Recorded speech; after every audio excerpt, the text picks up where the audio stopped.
know, something besides myself. You look like asshole right now, man. Wow. Shit! Give me a break.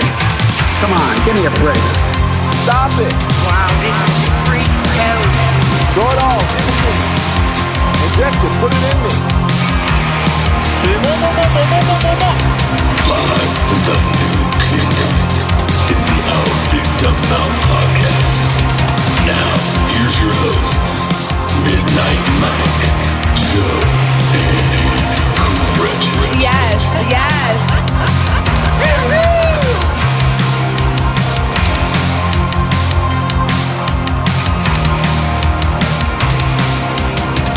Hello, everyone. Welcome back to another fun-filled podcast adventure. Hooray! And it looks like our stream to No Agenda is not working. Rumble's being a piece of shit right now, too. Yeah, so I'll just turn Rumble. I'll turn off the stream to No Agenda because it looks like it's trying to connect and then it stops. And then it tries again and it stops. So no Twitter, no agenda. What's going on here? Took me 3 tries to get Rumble to load properly. I don't know what's going on. Just quit the show today. What the fuck? We should. We've had enough. That's it. I'm done today. Yep. And I'll quit today. On top of that, no Joe today. No Joe. Yes. On a beach in Mexico, firing shotguns at approaching migrants. Yeah. It's what he likes to do. It's how he winds down. I think he's probably playing Call of Duty somewhere in Mexico. I think he's on a public relations tour of Mexico explaining not to put your toilet paper in trash cans. I hope so. Going door to door, scolding people. That's what people like. Where's your doorbell sound? I wish I had more Joe screaming, but I don't think I do. That's a very regal doorbell. That's a that's a classic. That's classic right there. Yeah. Where's Nancy? No, not that one. Yeah. You just have him yell, it's white supremacy. Yeah, I could. One more. So what else I gotta? But then I gotta go to my OBDM page and. Yay! It's everywhere. Yeah, there you go.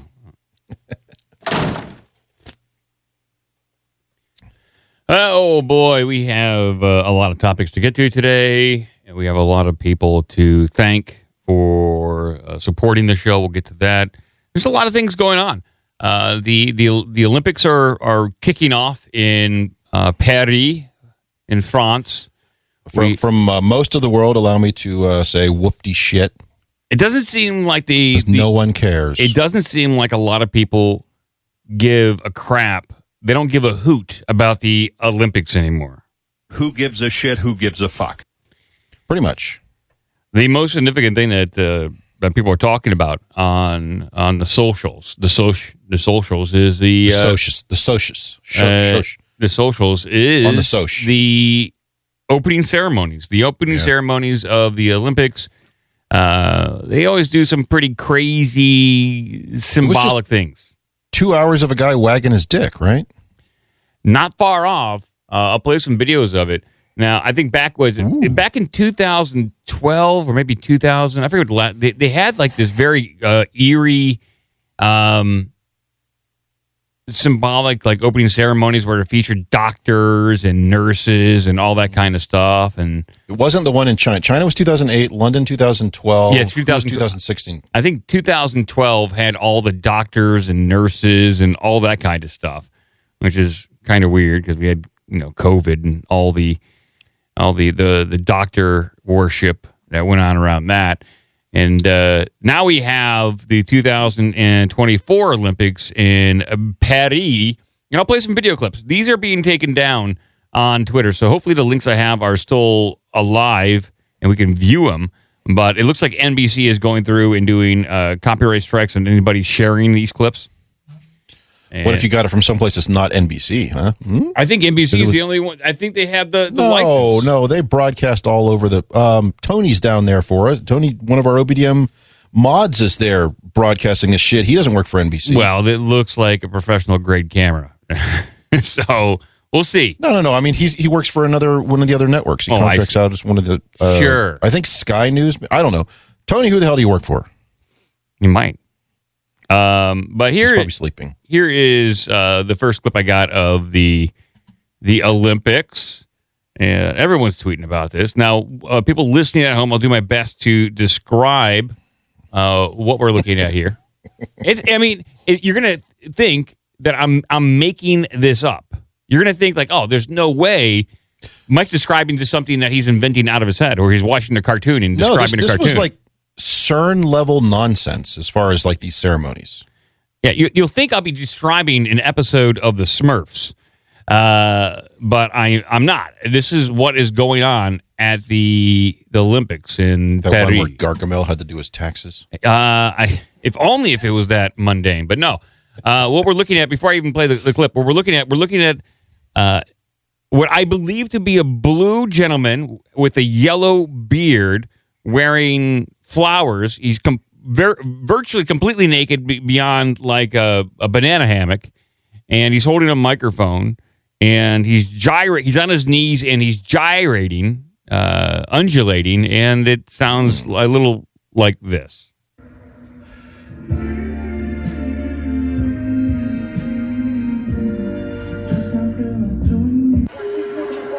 So it switched to a different scene right now.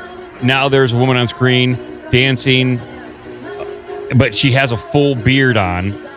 But so I don't know if it's a woman, but there's a woman on the ground, and there's water everywhere, and they're twerking and they have a beard. I don't know what I'm looking at.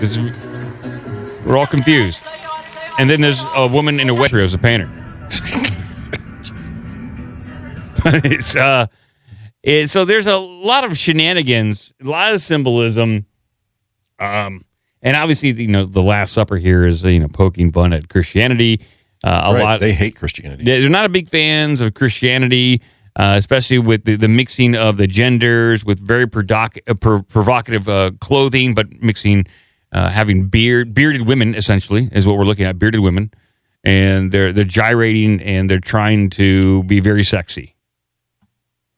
So that's the opening of the Olympics in Paris. And they also featured like a person riding a pale horse. You could say that. They had a rider representing death show up. Yeah.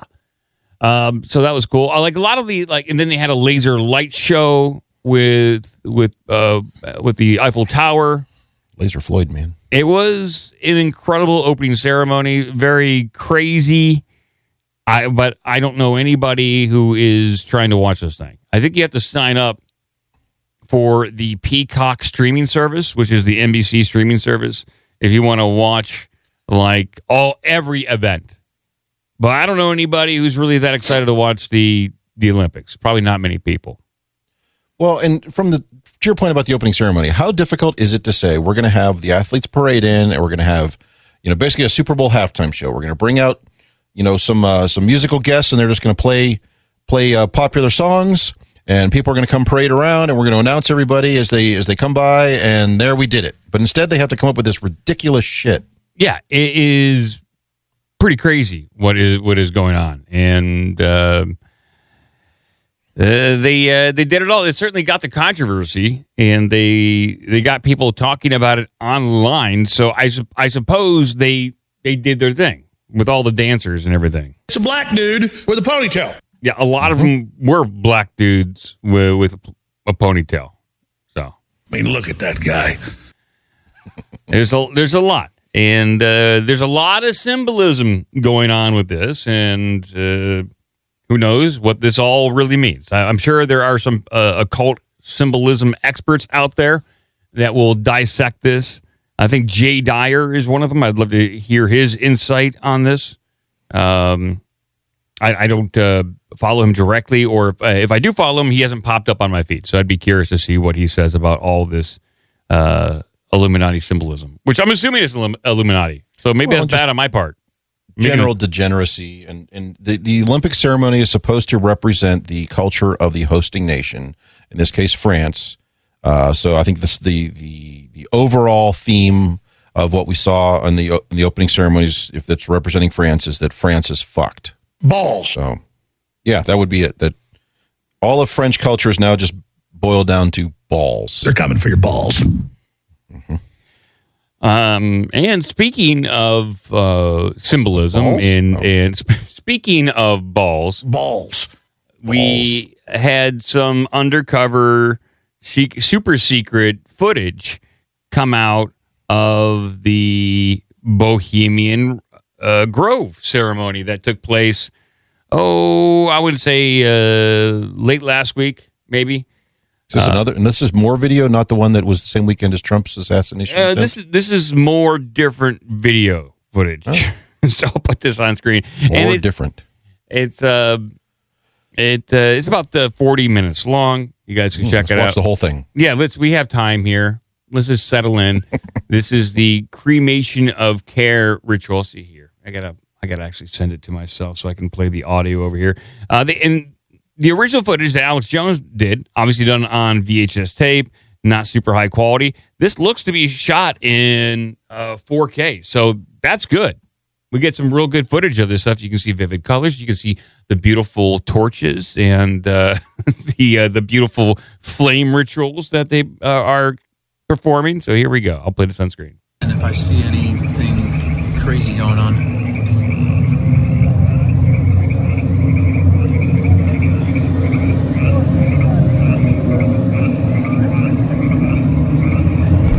fast forward it to about, let's go, I'm going to go to about 9 minutes in.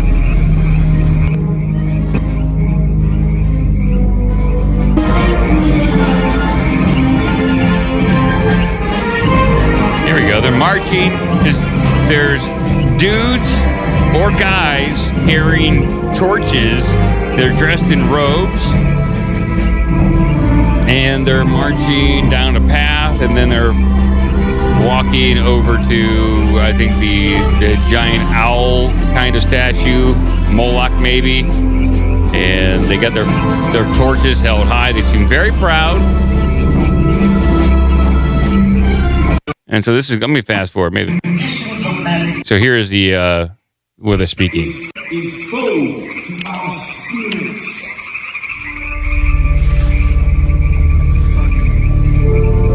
It's creepy. This is creepy shit. Sounds like they're playing music from the Temple of Doom. Yeah, I was going to say that's Indiana Jones there. No campers in these woods. Turn away. It's creepy. Yeah, is Mola Ram there? Your talents and quests are so much better suited for Kalima Shukti De. These moments Om Nam Shiva, Om Nam Shiva, Om Nam Shiva. Hardly worth the attention. This is crazy. But this is what rich people do when they're bored and they have a lot of money and they want to control the world. And they just also need to blow start up some steam. They start wars. They dress up in robes with torches. And they perform rituals to signify how they're going to rule over you with an iron fist. So, there we go. Balls. What we can do about it? We can do, huh? Find somebody else? I'm going to go on the internet and try to make fun of it and make light of it as best I can. Well, they're going to force more vaccines on you. Yeah, probably. Yeah. But, I mean, what are you going to do? I'm going to say no. No, thank you. I don't want any more vaccines. I'm all full. No, thank you. No, thank you. Thank you, sir. No, thank you. I'm all full. I'm all filled up with vaccines. I got so many vaccines, I'm actually gaining weight. I'm boosted out of my mind. No, thank you. I'm good over here. And to run down the list of creepy symbolism and strange symbolism that is going on, I'll bring up another one.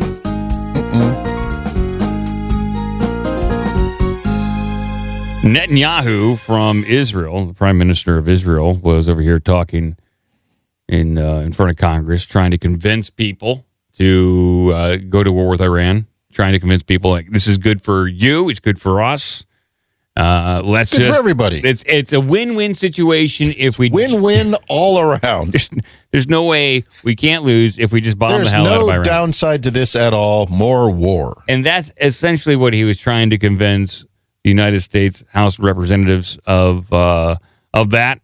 And it seemed like a lot of people were buying in. A lot of people are buying in. They showed up and were just standing up. They even got Fetterman to wear a suit. Yeah. I mean, it is just bizarre. There is not too many dissenting comments after the fact. It's very concerning. But when it comes to symbolism, you can see Netanyahu on screen right here. He just finished saying something very inspirational, probably along the lines of killing Iranians. And a person in the background, who I believe is Steve Scalise, stands up, does a little hand gesture with his, I want to say his pointer finger and then his pinky and ring finger. And wait, how many fingers? He's got a lot of fingers going on. Pinky. Yeah, so here it is. Oh.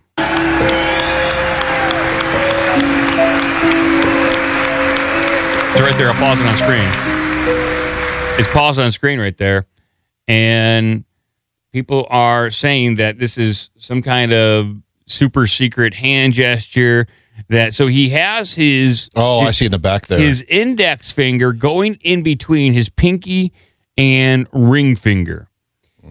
Some people are saying he's just fidgeting. He's just nervous. Looks like he's calling for the runner to steal third. Yeah, it could be like he's like, this is the perfect time to steal third. Yeah. I looked it up. I couldn't find any Masonic hand signals that match this hand configuration. It wouldn't be Masonic if he's, unless you think he's protesting. This is a silent protest against Netanyahu? Or a silent affirmation of what he's saying.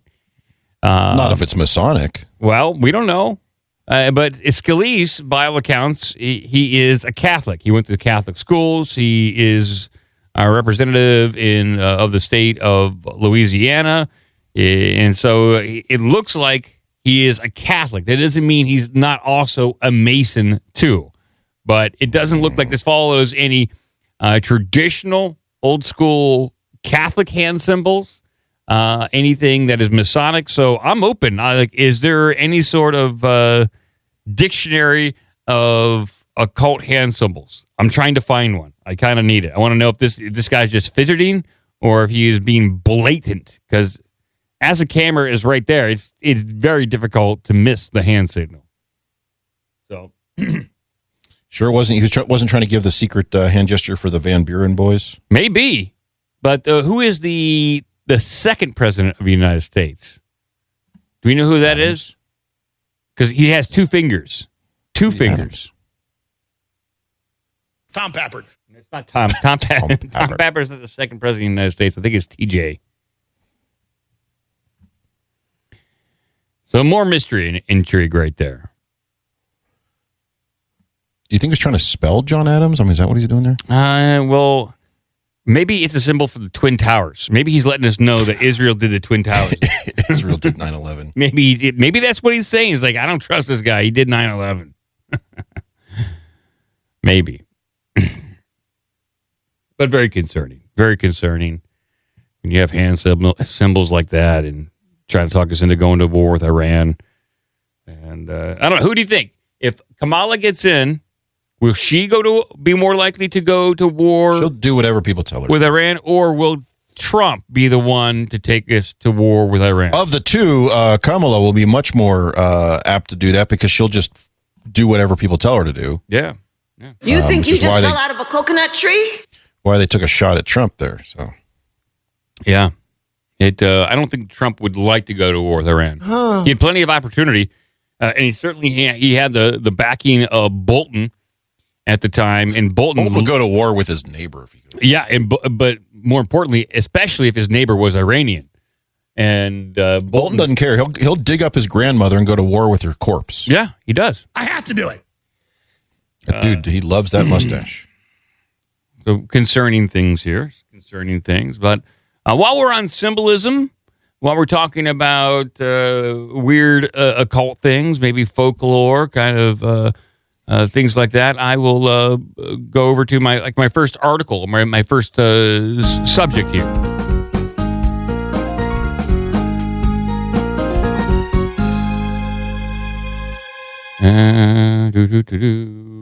Let's see here. Where is it? Here we go. Do you know what is considered the most evil number? 7. No. What is the most evil number? 8. In China. Maybe that will help you. In China. Well, it's not 8. In China, 8 is good. So 3. No. 9. It's not. No. 6. 2. 1. 2. 4. 5.6. Maybe 4? Well, here it is. Here's the most evil number in China. How many of you believe in numerology? Well, Not many me. people in China do. They are also superstitious. Mm-hmm. People in China believe some numbers bring them good luck, while some are better avoided. The number 4, for example. The pronunciation of 4 in Cantonese or Mandarin is very similar to how the word death is pronounced. And as a result, in mainland China and also in Hong Kong, a lot of people avoid the number 4, be it from the number plates of their cars, or if they have the option of choosing their 4 numbers, many builders also avoid the number 4. Okay. Say the floor above the 3rd floor will be called 3A. 2? Followed by 5. It's the same for floors between 13 and 15, 23 and 25, so on and so forth. And then there are numbers that are highly coveted, like the number 8. In Cantonese and Mandarin, 8 sounds similar to fortune. So 8 is considered a lucky number. And if there is a double 8 or a triple 8, it's even better. It What is about a believed quad to eight? be What about double 4 the eights? fortune. Oh, that's or what triple. off the chain. As per Yeah. reports, in the year 2016, there was an auction for vehicle registration plates. There, the plate bearing the number 28 sold for 18.1 million Hong Kong dollars. What? Any idea why the craze for 28? Well, because 2 sounds like easy, 28 sounds like easy fortune. The rider is, it only sounds like easy fortune. Whether the number really does the job, we don't know. To stay up to speed with the latest news, download the WeOn app and subscribe to our YouTube channel. So, very curious. That came out of an Indian news station, and they just devoted 2 minutes to that little section of Chinese numerology, Chinese folklore, unknown. Why? They consider 4 to be evil, and they decided to go with that. Are they trying to signal that China, well, they won't start World War IV, but they'll start World War III? Is that what they're getting here? Maybe. It's possible. Maybe I'm reading too much. Well, that's what I'm saying. I'm like, what happens if they have 4 8s? 4 is bad, but 8 is good. Well, that would make sense, because 4 is bad, and you put 2 negatives together, it's a positive. You know what I'm saying here? That makes sense. I get that. And if you have 4 kids, the 4th kid is so bad we don't even talk about it. No, he's called 3A. I don't have 4 kids. He's called 3 number 2. 3A kids. But yeah, they take that shit serious over there. They really, I mean, they're like, they won't even put 4 in on their elevators. I mean, we do that here, don't we, with the number 13? Some places do. Yeah. You skip over that number. Piece of shit. That's the secret floor. Don't go to that floor. Yeah, that's where they do all the Olympic and Masonic rituals. That's right. Floor That's where 13. that weird blue bearded dude lives in there. You can't. That guy did look like a Smurf, didn't he? Yeah, let's get a picture of him up here for everyone. Yeah. So we can enjoy this piece of shit. I want to hire that guy for my birthday party. Yeah, his fucking Papa Smurf here. I'm going to hire for my 50th birthday party. I want that guy to be there. Why wait? Yeah. I can just have him hang out with me. He can be my personal assistant for the podcast. While you bring him up, I'm going to put that guy up on screen for everyone to enjoy. Oh, yeah, there he is. There he is. He's on screen. Papa Smurf. Look at that guy. Yeah. It's France, everybody. And by the way, everyone behind him is a drag queen. So pretty much. Yeah, I mean, they're all in drag back there. I have no idea what the hell is going on here, but I'm sure the president of France is on board. Ooh, look at that face. And as you saw from the French elections back in election results back in the first round, second round, back in early June, most of France does not support this, but everyone in Paris on board. So I got a couple of different things here. I have some cryptid news. A friend of mine sent me this TikTok video of strange creatures that I investigated. Then I have a headline called The Ivy League and UFOs. And then I have a headline titled The Multiverse and Me. Should I care about my other selves? They have not. My other selves have not given me a single birthday present. I demand back pay. Fuck them. I mean, this one comes from the New Scientist. You want me to read this one? Should we really care? Well, I'm interested to hear what they talk about related to multiverse.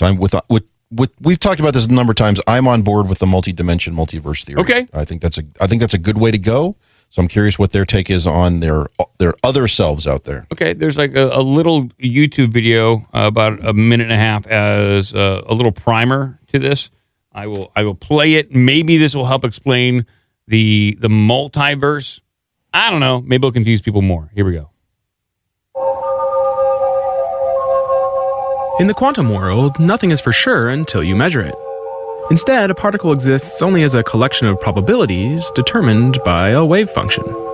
But what actually happens when you try to find out, say, if a particle is at one location or another? One view says that when you measure it, the wave function somehow collapses and the particle settles on one location. But it's equally possible that there really is a particle at both locations, and when you measure, all you do is find out which branch of reality you're in. This is known as the many worlds interpretation. Instead of a single reality, there's the multiverse, a vast tree of all possible outcomes of every single quantum interaction since the beginning of time. To understand how that works, imagine that on your 21st birthday, you're given a quantum coin to help you make life's big decisions. I want one. Whether the coin lands heads or tails is determined by a quantum fluctuation, which links your fate to the multiverse. Two sides of the same story. A few days later, your friend asks you if you want to come out for drinks. Sure. You've got a busy day at work tomorrow, but haven't seen your friend in a while, so you let the coin decide. Fuck them. There you go. That's just a little primer. That's all they're going to say here on the New Scientist with that little video. But I'll read the article here. And it says, every decision you make may spawn parallel universes where people are suffering because of your choice. Welcome to the quantum moral maze. And by the way, this article was sent to me by a friend of the show, Chris Graves.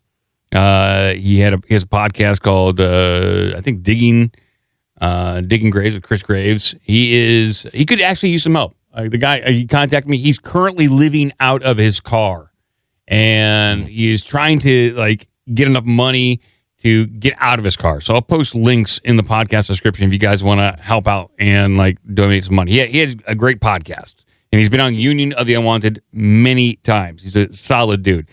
It is what happens in this modern world. You get sick, and you don't have insurance, and you are totally effed. That's what happens. And so I'm going to be sending Chris some money here to help him out. And hopefully everyone else will just give him a buck or two, help him out. But he sent me this story. Got like a GoFundMe or something? Yeah, or what? He's got a GoFundMe. I'll put that in the description of the podcast to help out. Super nice guy. The last time he was on Union of the Unwanted, he was calling in from his car. So I feel bad. Anytime a person I know that falls on hard times, I try to help out. But back to this article. Every decision you make may spawn parallel universes where people are suffering because of your choice. Welcome to the quantum moral maze. I'm rich. I'm a movie star. I'm the king of the world. I'm also poor. I'm homeless. Lots of me's are dead. I'm none of these. Not in this universe, but in the multiverse. I am all of them and more. I'm not a megalomaniac or some fantastic. I don't even know what that means. Fantastis. It's the name, Fantastis. But I do have a fascination with what ifs. In the many worlds interpretation of quantum mechanics, every decision I take in this world creates new universes. One for each, and every choice I could possibly make. There's boundless collection of parallel worlds full of innumerable near copies of me and you, the multiverse, an endless succession of what ifs. And there was a movie created based upon this concept. It came out a few years ago called, I think, Everything Everywhere All at Once, where... Which I've still not gotten all the way through. Oh, you haven't saw that movie? Holy shit. Talk about something that was overblown. I mean, I get it. It was well done, cleverly made, etc. But I get about 30 minutes into that, and it's tiresome. I liked it. I know Joe was a big fan of the movie. So was I. It is, I think, a very well-crafted movie. You find it to be boring? I thought it was interesting. I didn't say it was intriguing. boring. I said it was tiresome. Okay. Well, see, you ever get tiresome out of things that aren't boring? Yeah, if there's too much stuff going on, yeah. I'm so excited. It wears you out. Okay, fair enough. Okay. It's well shot, it's well produced, it's well acted, but, just I think a lot of it got a lot of hype because of and I'm going to be brutally honest here, because of the production cast and crew. And it got more, yeah, pretty much. It got more hype than it probably should have. So maybe you're right there. And it did, I would say, because it is a Chinese production. I think it did get a bigger push in the marketplace. It did get accolades, but I think that they were mostly deserved. I think that it's a. I think it was a good movie. It was not as good as it was made out to be. It was not a holy shit. I crap my pants watching this sort of thing. It was but. Look, it also took me about 2 years after it came out for me to actually sit down to watch it. Ain't no Phantom Menace, but it's pretty good, okay? But back to this article here. I'm not a megalomaniac. I read that part. In one of these worlds, I have just written a paragraph which explains that more clearly. This worries me. If many worlds is correct, and many physicists think that it is, my actions shape the course, not just my life, but the lives of my duplicates in other worlds. Quote, in the many worlds interpretation, when you make a choice, the other choices also happen, says David Douche, a quantum physicist. Hey, that's his name, David Douche. Which article? I'm trying to find the article. Which one are you reading? It's in the New Scientist. I put it. I'll put it in the Carrot Shop. So you can it's not it. In the Carrot Shop. I sent it to myself. It's not in your list of stories. Yeah, it's in the Carrot Shop. His name's David Douche, a quantum physicist from the University of Oxford. If there is a small chance of an adverse consequence, say someone being killed, it seems on the face of it that we would have to take into account the fact that in reality someone will be killed, if only in another universe. His last name is pronounced Deutsch, by the way. It was David Douche. Oh, I got to continue. I have to subscribe to continue reading. I got to go to. You think so? What if I click this button and I just go to the archive version of it? Huh? What about that? I thought I had my archive button. Here's the archive version. Okay, because this David Douche is trying to prevent me from reading the rest of his article. David Douche from Doucheland. From Oxford. His parents came from Doucheland. I don't know if I should care. And then to continue on here, I'm alive, dead, rich, and poor. I should feel bad about the parallel Ronins, which is the guy who's writing this, his name. That I end up suffering as a result of my actions. If I drive carelessly here, might I get a fine? But one of my other selves might crash and kill himself, or worse, kill my parallel family. How am I supposed to live with the knowledge that I am just one of an umpteen Rowans in a multiverse that my decisions reach further than I could ever know? You might think I should just ignore it. After all, the many worlds interpretation says I'll never meet those other versions of me, so why worry about them? Well, most of us try to live by a moral code because We believe in things. We believe the things we do affect other people, even ones we'll never meet.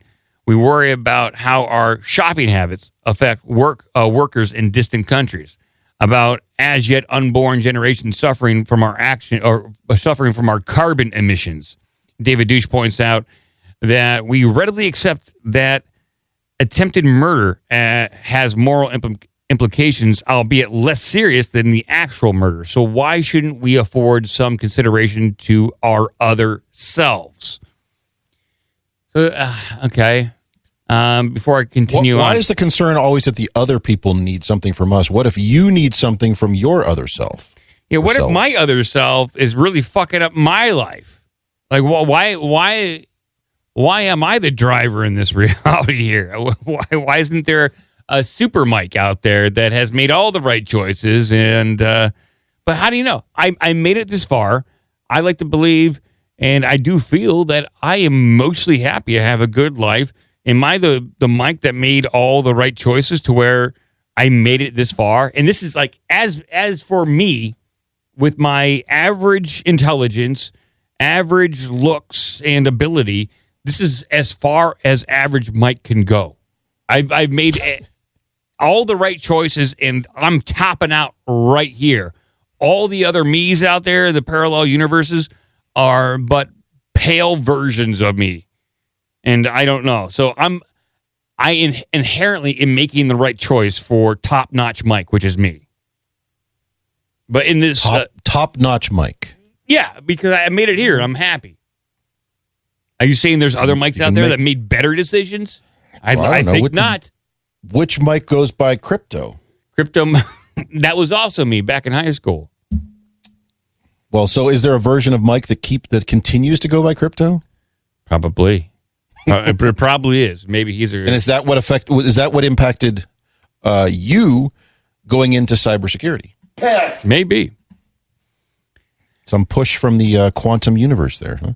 Well, we'll go on here. So Max Tedmark, professor of physics at the Massachusetts Institute of Technology, understands my quandary. A leading advocate of the multiverse, he thought long and hard about what it means to live in one. Quote, I feel a strong kinship with my parallel Maxes, even though I never get to meet them. They share my values, my feelings, my memories. They're closer to me than my brothers, he says. Weird. Okay. That guy's got some psychological problems. He really, really is letting the multiverse impact his day-to-day life. Well, he's also so concerned about what his other selves are doing. And what was his? How did he phrase it? He's closer to them than he is his brothers? Yeah. That's messed up. It is kind of a goofy thing to say. Like, you've met your brothers. You grew up with your brothers. You never grew up with your other multiverse selves. But back to this article, taking the cosmic perspective makes it difficult for Telmark to feel sorry for himself. There's always another Max out there who has it worse than him. If he has it, how do you know? What if you're the one who's doing of all the millions of you? What if you are doing the worst? It could be. Maybe this Max that's in this article is the worst version of Max. Mm-hmm. Well, he's not homeless. He still is a person of note. He has a job at MIT, so he seems to be doing pretty well for himself. Yeah, well, so did the dude in Good Will Hunting. He was a fucking janitor. That's true. I work at Harvard. Okay, well, technically, yes. Well, continue on here. If he has a near miss while driving, he says he takes the experience more seriously than he did before he knew about before he knew about the multiverse. Quote, the minimum tribute I can pay to the dead Max is to really think through what happened and learn some lessons. Now, I have had some near misses with death in my life. Like, there are points in my life where I think if the multiverse theory is correct, there are dead mics out there or severely injured mics. Dead mics. Can you claim their unclaimed property? Maybe there is some sort of multiverse inheritance tax. I wouldn't get that much, but I should Could you go multiverse to multiverse, going to each bank and clearing out the $13 in each That's account? mine. Yeah, because most of the time, of the periods of time where I would have died, it would have been in my 20s and early 30s where I was taking a lot of chemicals, taking a lot of risks, and I didn't have a lot of money. I did have some sweet amplifiers and guitars. Those would be cool. Those too. That's mine. Give me that. Sell all that stuff. I'm not selling, keeping it. Got 248 guitars. Walls of amps, of Mesa Boogies and Marshalls. It'd be awesome.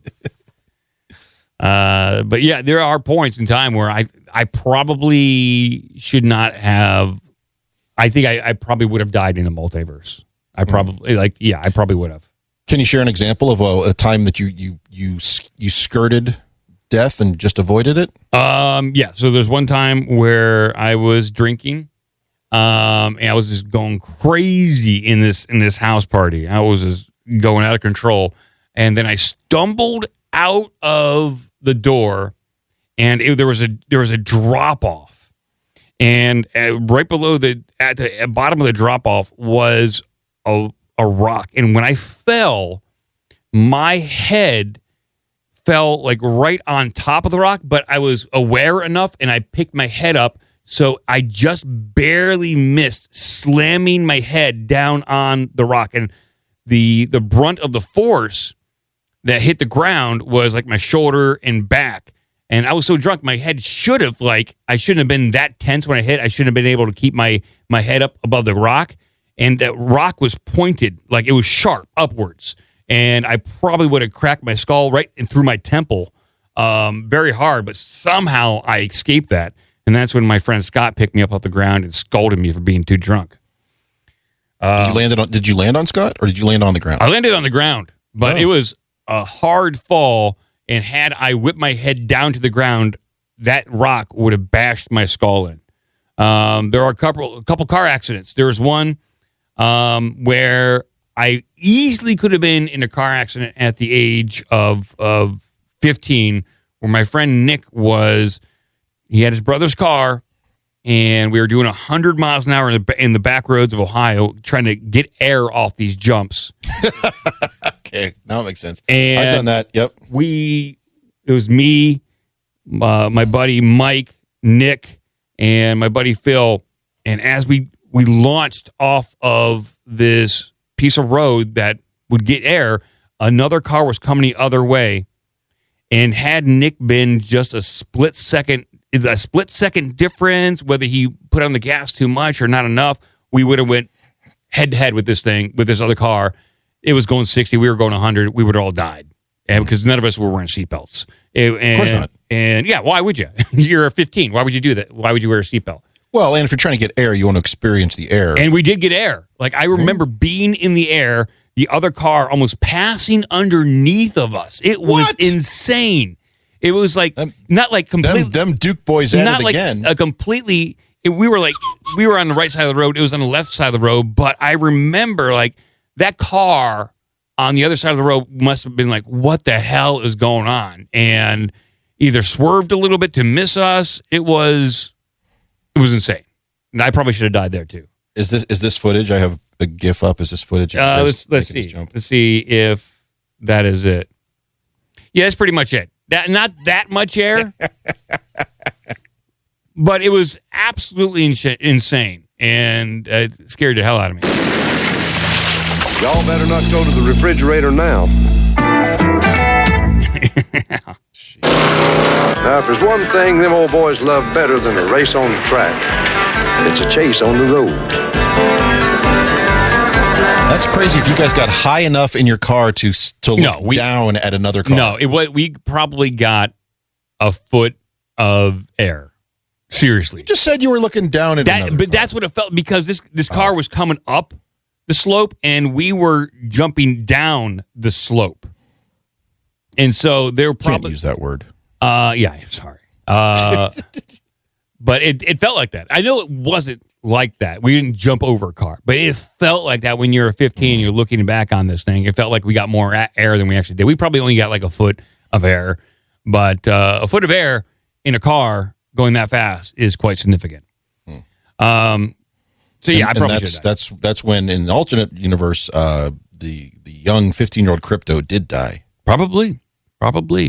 Because it wasn't long after, in my high school, that there was a very similar event on a very similar stretch of road in my town in which 6 kids went out driving and 3 did not come back because they got into a car accident doing something similar that we were doing. 3 died.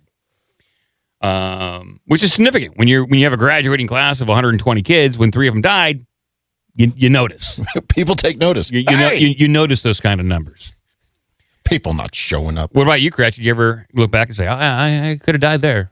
The only time that comes, I was thinking about that. The only time that comes to mind is I was probably 14 or 15, and my little brother and I were at an amusement park. We were at Kings Island outside of Cincinnati, and they had a new ride there that was like I can't remember what it was called, Flight Commander, Flight Controller, something like that. Called the Dick Twister. It was called the Dick Twister. It's just a guy down below yelling at you to twist his dick.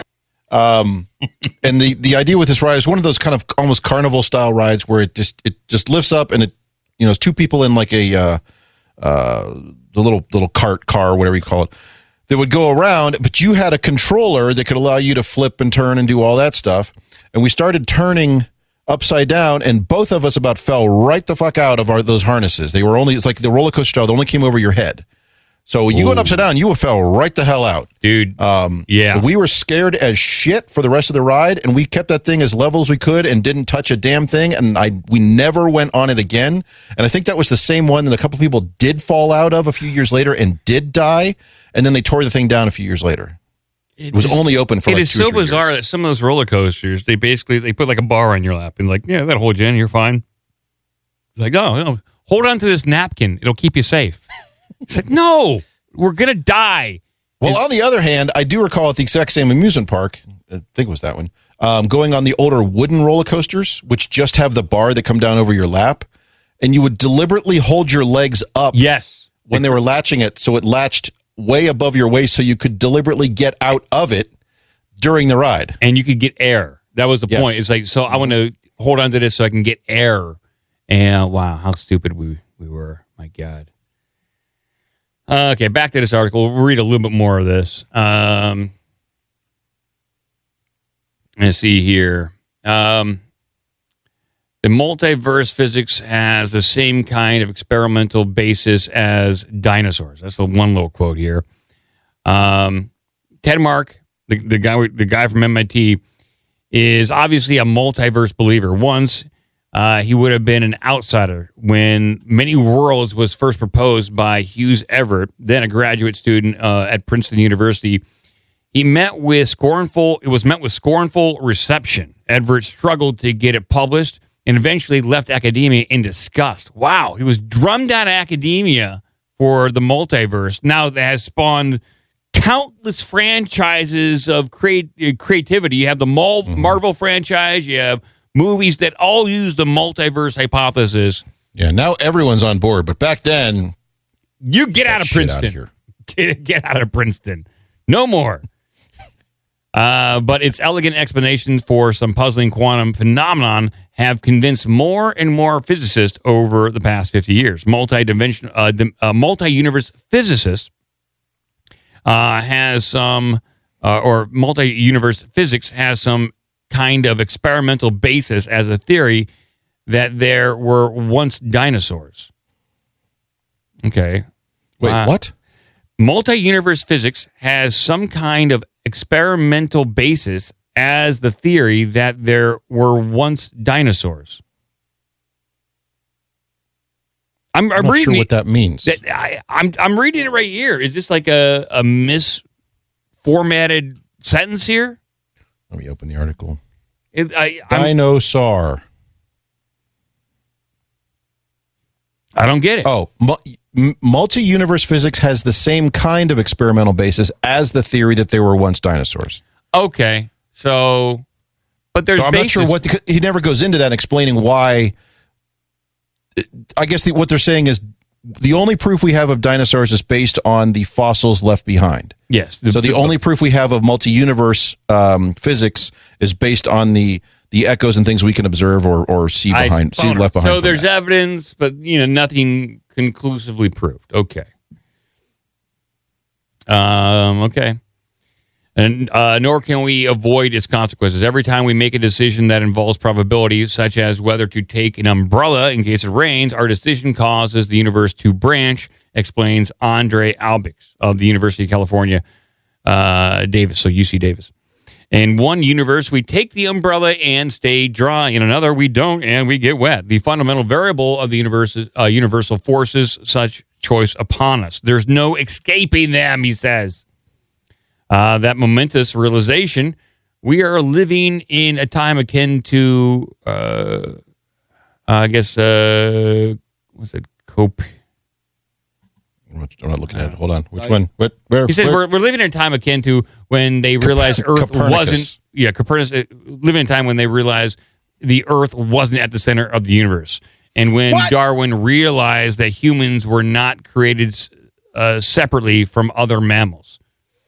Both those realizations reshaped our conception of our place in the universe, our philosophy, and morality. The multiverse looks like the next great humbler of humanity. Interesting. Well, I think what he's trying to get at, he's a shitty writer, but what he's trying to get at is if indeed we're able to dig into this and get as much out of multi-universe physics as we have gotten out of natural selection and historic records of things, that information that informs how we understand the universe now, if indeed in 50, 100, 200 years, we have that same level of understanding of multi-universe physics, then that will change a lot of what we do and how we just, how we exist. I'll just skip down here because we're spending too much time on this, but good Lord, this is a long fucking article. It is. Well, it's holy shit. The new science. There's pictures and stuff. Look at all this. The decision theory in the multiverse tells us that we should value things that happen in more universes more, and things that happen in fewer universes less. Okay. And it tells us that the amount by which we should have value for them, and we should value them more or less, is barring exotic circumstances, exactly such as we should behave as if we are valuing the risks according to probabilities in a classical universe. You can't do that. So he's saying you have to behave as if stuff you might do might affect all the other multiverses? Yes, the most. That's ridiculous. You have to act in a way that will impact the most universes the least. So everyone, don't do anything. Stay in your room. Don't do anything. It's like that scene from, was it Office Space? Before you do anything, ask yourself, is this good for the company?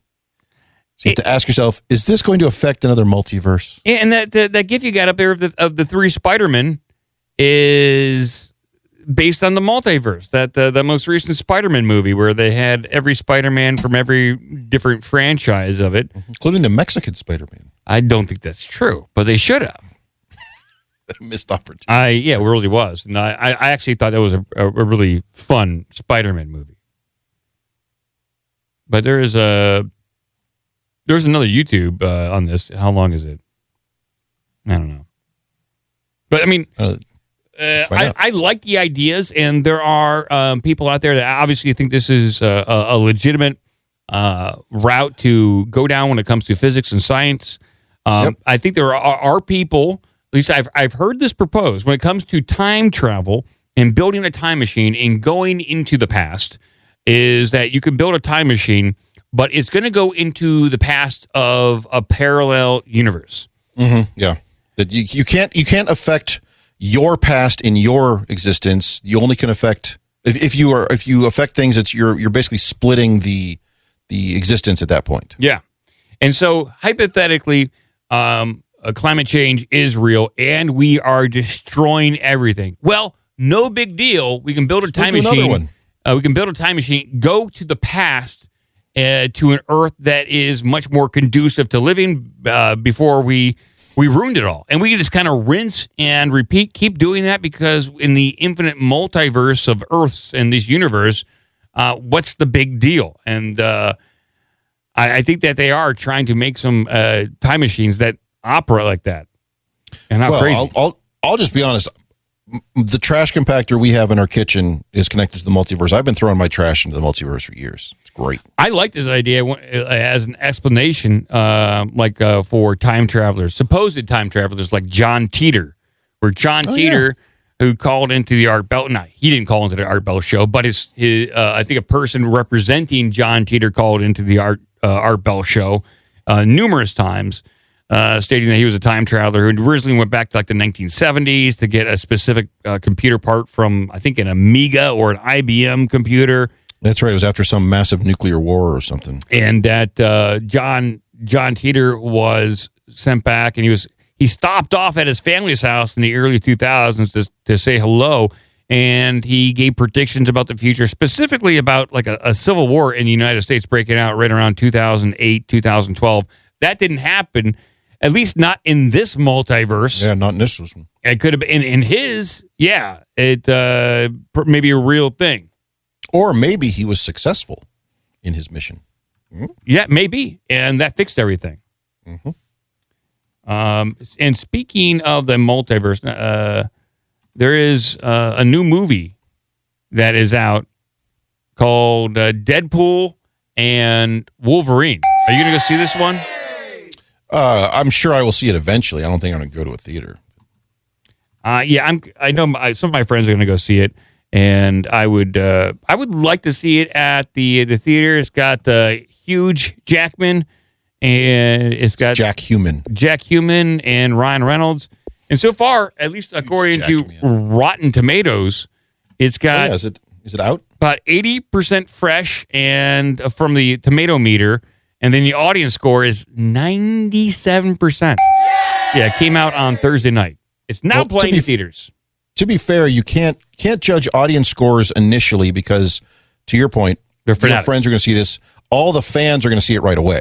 Yeah, like you have to give it like 2 or 3 weeks to let those even out. But I'm a fan. Like I like Hugh Jackman's version of Wolverine, like Ryan Reynolds' version of Deadpool. And it's from my genre, my era of comics that I love, which is like X-Force, X-Men, Rob Liefeld, Chris Claremont kind of stuff. Like, he has trouble with feet. Yes, yeah, he is. Rob Liefeld notoriously has trouble drawing feet and thumbs. And he likes lots of pouches. Tons of pouches, big shoulder pads, and big guns, baby. It's what Liefeld's all about. And I'm looking forward to seeing this. And this could be the Marvel movie that actually saves Disney. Yes. Yeah, in spite of them. I think that what's interesting about this, and kudos to Ryan Reynolds in particular, who basically single-handedly got the Deadpool franchise off the ground and made it a success because of his fanboy is it whatever it is. He loved the character. Yes. He played the character in that shitty X-Men movie. I can't remember which one it was. The X-Men 27, because there was like 30 of those movies. Wolverine Origins, and they totally butchered whatever. Deadpool. Yeah, it was terrible. But in this one, to your point, that the Marvel universe, the Marvel film universe, there's a term for it, I can't think of it, has touched on the multiverse theory. And that's how, which is a good way to do it. That's how they're explaining how suddenly they can get all the characters from the Fox movies into the Disney movies, just saying, oh, they're from another universe. So there you go. And I guess in this particular movie, that's how he goes and gets Wolverine, who I guess in his universe, our universe, whatever, had died at some point. So whatever. Why not? It allows you to jump around and get characters from different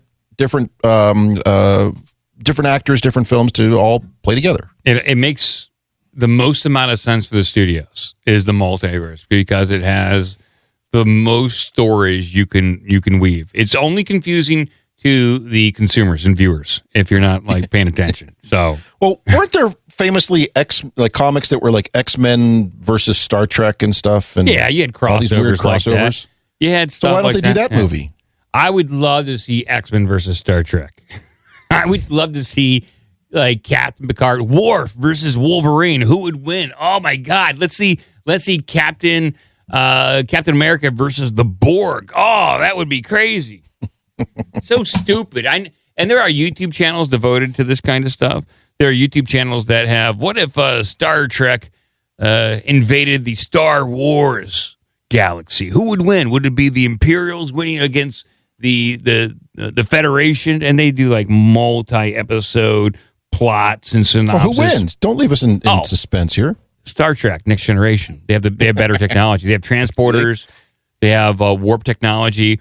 Whereas in Star Wars, they rely on hyperspeed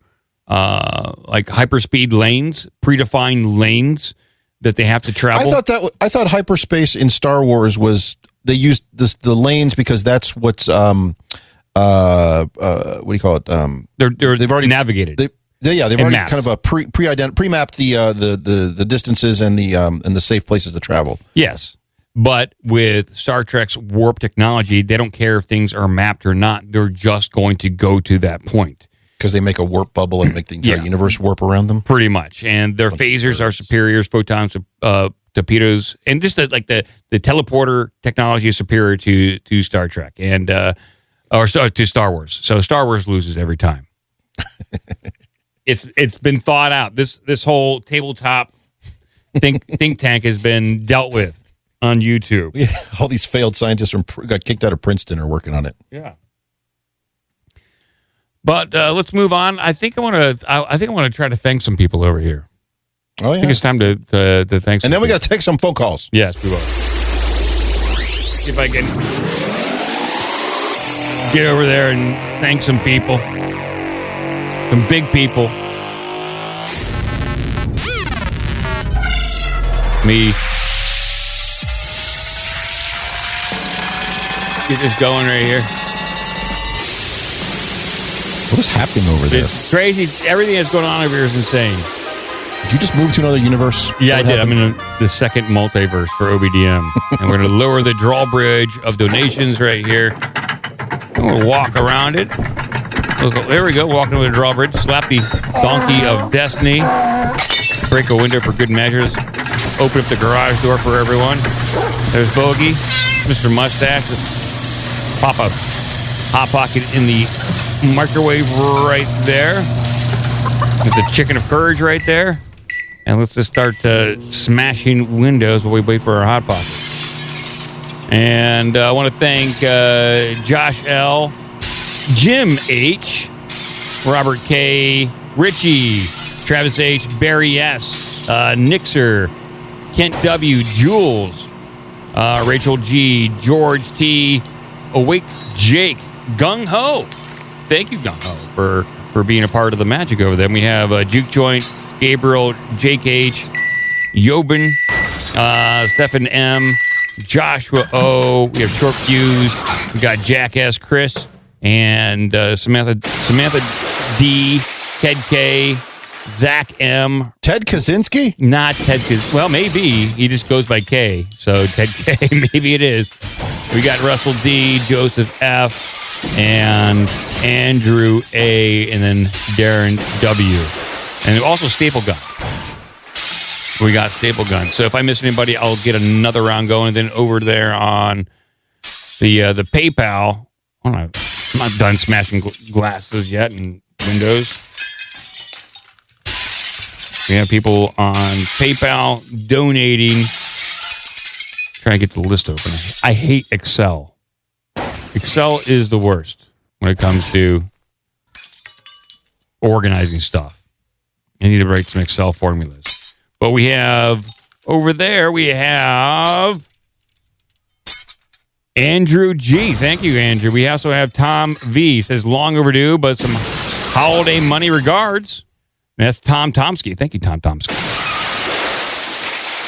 And then we also have Heather B., which I think Heather sent in some money for the coasters, the Bigfoot coasters. And I contacted her and said, hey, did you send the money for the coasters? Never got back to me. We also have Wise Wolf Gold and Silver Exchange. Thank you, Tony Arburn. Hopefully he'll be on the Union of the Unwanted soon. And we also have Kevin F. We also have the Obscene Snowman over there, too. Thank you. And then Jared K.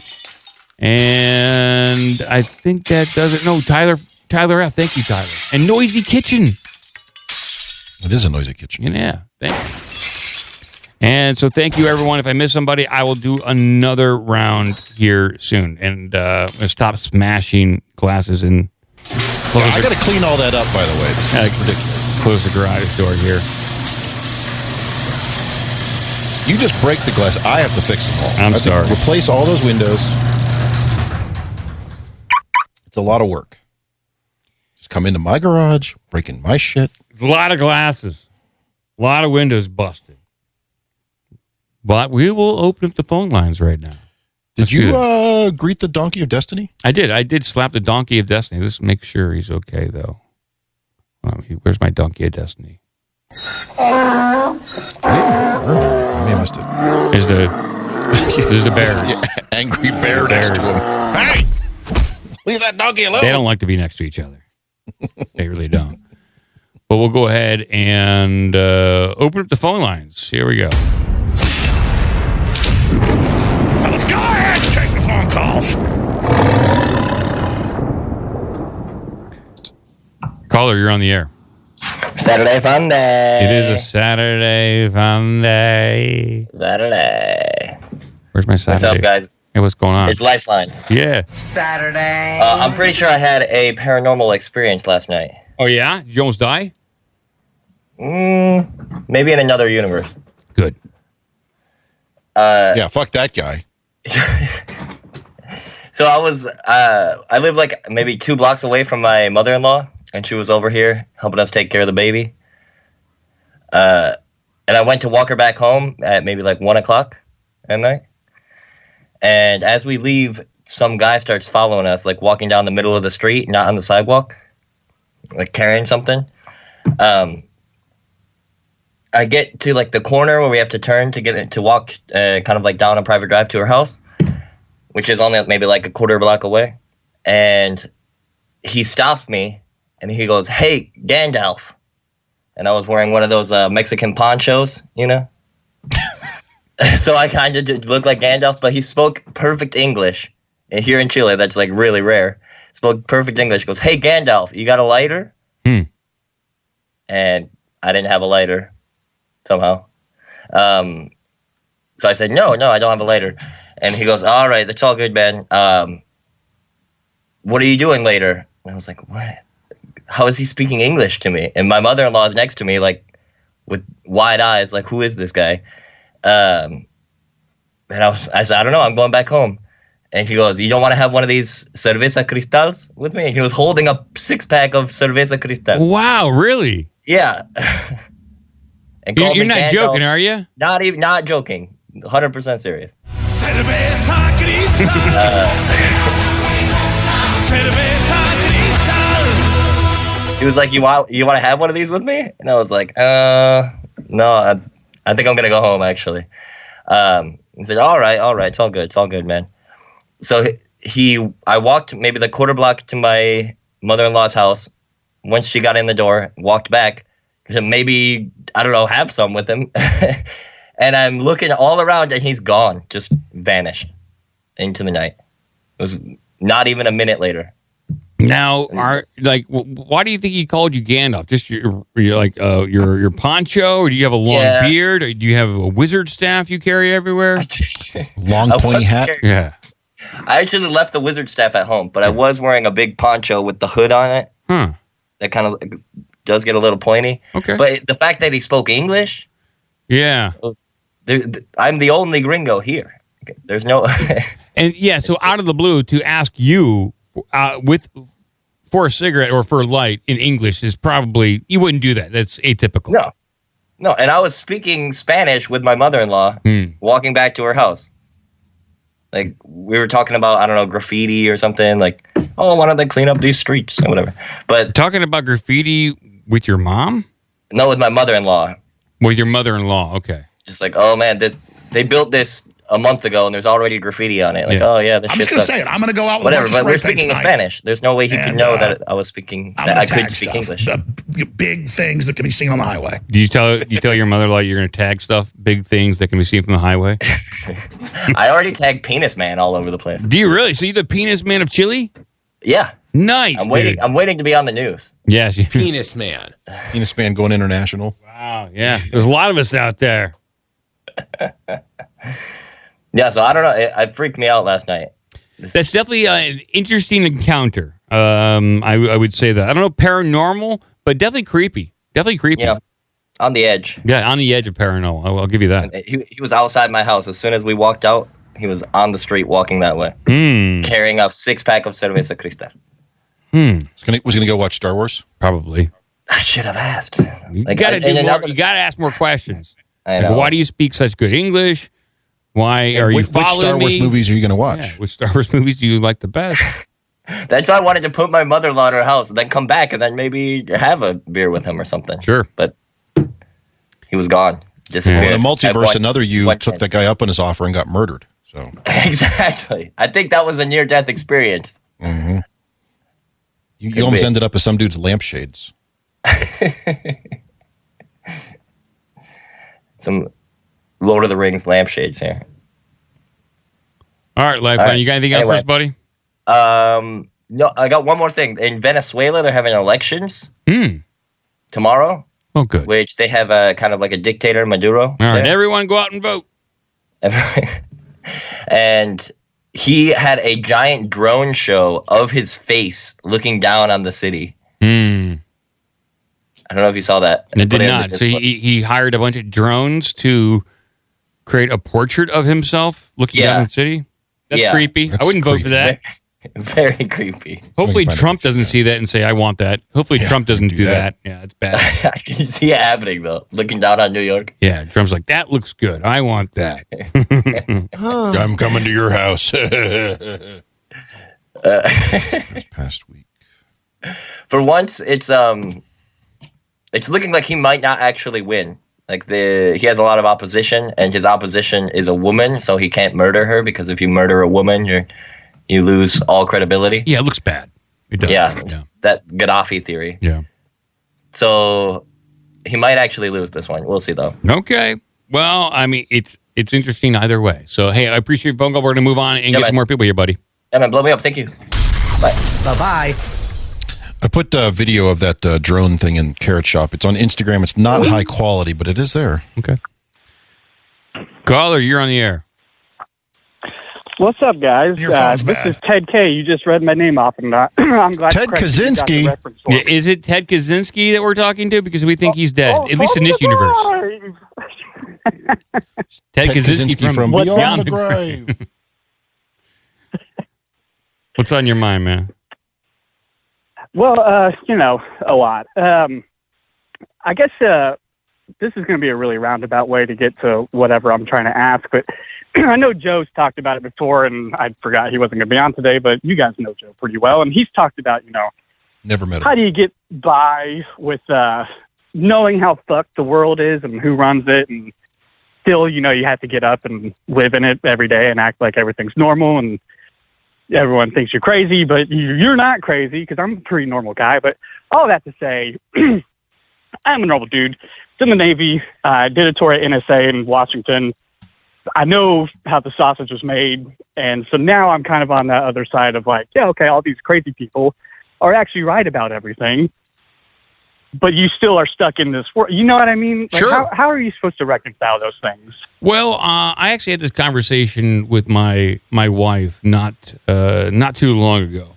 Is that we know the world is messed up, and it's beyond messed up. Is like the people in control just don't seem to give a darn about liberties, freedom, democracy. They don't care about the well-being of us serfs, and we are in a system. And whether we like it or not, we are in a system, and it's best just to find out how you can best operate in this system as best you can.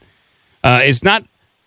I hate to use the term apathy, but it is to a certain degree. I've reached my point of walking in the gray. It's almost like Taoism, where you don't want to be the one that moves the river. You have to find a way to move with the river in order to get where you need to go. We're never going to change the system, but if all of us kind of walk with it, we can kind of steer it gradually down the line there. And you got to be comfortable with not caring so much. There are certain things that you care about, you vote for. Hopefully it works out that way. And if not, you can't put too much emotional energy into it because stress, fear, all that kind of stuff, it contributes to overall unhealthiness within your body. And according to some like Germanic medicine, the more stress and fear you have and you carry within you, it will manifest in diseases and in sickness. So it's important to not care as much. Now, how you arrive at that, I don't know. I don't know. Yeah, and see, that's the whole thing, is putting it in practice. Like, you know, I've talked to people about this, you know, and like I said, I was in the military, did my time at NSA, and that is what it is. But since then, after seeing certain things and, you know, really solidifying, just everybody listening, just so you know, like, the world really is run by pedophiles. I'm like, that's a fucking fact. There's no arguing it. And seeing it and trying to, you know, do something about it, and then nothing, obviously, the average Joe can't do anything about it. You do get to the point of like, okay, I know I can't change it, but fuck, man, come on. So it is, you know, I understand what you're saying. I've heard that. It's in tough. Similar ways. I like what you said about Taoism too, and you're absolutely right. It's just, you know, maybe I just am calling to hear it from more people so I can really nail it into my brain. I don't want to tell people to not care. And I know Joe gets upset at these politics as well. There's a lot of things I get upset at too, but I have to let it roll off my back because I got other things I have to do. I have to walk out and enjoy the beauty of this world too. Not just the bad parts of it, but the natural aspect of this world, the grass, the trees, the birds, all that kind of stuff. There are natural predators in this world, whether it's a shark, a bear, or the ruling elite. And it's tough to convince a predator not to be a predator. And so the best advice is to not be around predators. And so, you know who runs the world. You know where mostly sharks exist and bears exist. So you have to protect yourself by ideally staying as far away from them as possible. You might have to coexist with them in some way. And it's tough when bears are passing laws to eat you. But you gotta. It's important to be able to have one step out of the system if you can. But it's tough. We're all integrated into this system. And I know my wife is like, can't we just move and go live in a yurt somewhere? And I was like, yeah, we probably could. Would we be happier? Maybe. In certain aspects, we would be. Well, you know, you are right in that, like, when I was getting out, and, you know, when you're military getting out at a 3-letter agency, they're headhunting you and want you to stay. And I was well beyond the thought of me staying for a second longer than I needed. And I told everybody, I was like, when I get out, you're never going to hear from me again. I'm getting a regular-ass job. I'm moving to the woods. I'm going to grow food, milk my chickens. You're never going to see me again. How long? And that's what I've done. And I will say, if for anybody who does that same vein of work, get away. This is so much better. Just go to the woods and look at a tree, you know, stare at your chickens all day. It's much better. How long did you work at the NSA? So I worked at the D.C. NSA Washington anyway for 4 years. And 4 years prior to that, I rode on 2 separate ships doing NSA tasking on those ships. Are you a computer guy or an analyst? I was a cryptologist, analyst. So you're like, did you have to take a test to actually get into the NSA? Yes and no. Not necessarily like a test, but I joined. Hang on, my son's yelling at me. Hey, hush. When I joined, I did, you know, all the aptitude stuff and whatever else, and joined on a special warfare diver contract to do cool guy diver stuff. And long story short, fucked my knee up doing that in school. And then when it was time to change, based off, you know, the ASVAB that I'd already taken, they offered that to me. And no one could tell me what it was, but they're like, you do it in the military for a little bit and then get out and do that civilian, you'll make 6 figures. It's awesome. I was like, cool, man, that sounds great. And so that's my roundabout way of having got into it. What's your day job now? Actually, at the moment, nothing right now. When I got out, I was a plumber. And obviously, Ted K is not my real name, so I'm trying to maintain a little anonymity. Sure. But I got out. I was a plumber. I always, you know, I grew up, dad's a fabricator, loved working on cars, doing stuff like that. And after sitting behind a desk and writing ships, sitting behind a desk on a ship and just staring at the worst things in the world come across the screen. I was like, there's no way. I got to do something else. You should go into cybersecurity. Like being at the NSA will get you a long way in cybersecurity. You know, and that's something else my wife and I, she was also in, and we both obviously have our GI Bill and stuff, and we've talked about like going back into that kind of realm because I can go to school for it for nothing. But it's one of those things that I was like, I got away from it to, get away from it. But at the same time, I know I could also get a remote job doing something that's not government related and be at home and get to tend to everything here. Like I said, I've got, crops, some chickens, a little orchard, things like that, and be home, which that's a whole other story. I could talk for another hour about how UBI and keeping everyone at home is like the worst thing imaginable because it's not been great for me. Yeah, it's tough. I need to get out more. I'm a hermit, and it's not the best. But I can't go back to the office at this point. I can't. So, but email me if you're curious about getting into cybersecurity, and email me. I'd love to pick your brain about what you know, and I'll share with you what I know, which isn't much. That would be fantastic, man. I'm a firm believer God puts people in your life for a reason. So I might take you up on that. Cool. Well, I appreciate you guys. This has been helpful. I know it's been like the ramblings of a lunatic, but I appreciate you guys. I love the show. Keep it up, man. Hey, we're all in the same boat trying to figure this place out. So thank you, Ted K. Appreciate you calling in. Yes, sir. Blow me up. Wow, an NSA guy. There's a lot of different positions. Even if you work in cybersecurity, there are people in cybersecurity that don't touch a computer. They just deal with cyber policy. They just deal with policies and governance and all that kind of stuff. Then there's the guys who are doing quality assurance checks on those drivers that CrowdStrike writes. They haven't shown up for a couple of years. Those guys probably get paid $300,000 a year to fuck everything up. But caller, you're on the air. Hootaloo, gentlemen. Hootaloo. It's calling from his shower. Yes. This is actually Skype. Oh, Skype? Your phone's bad.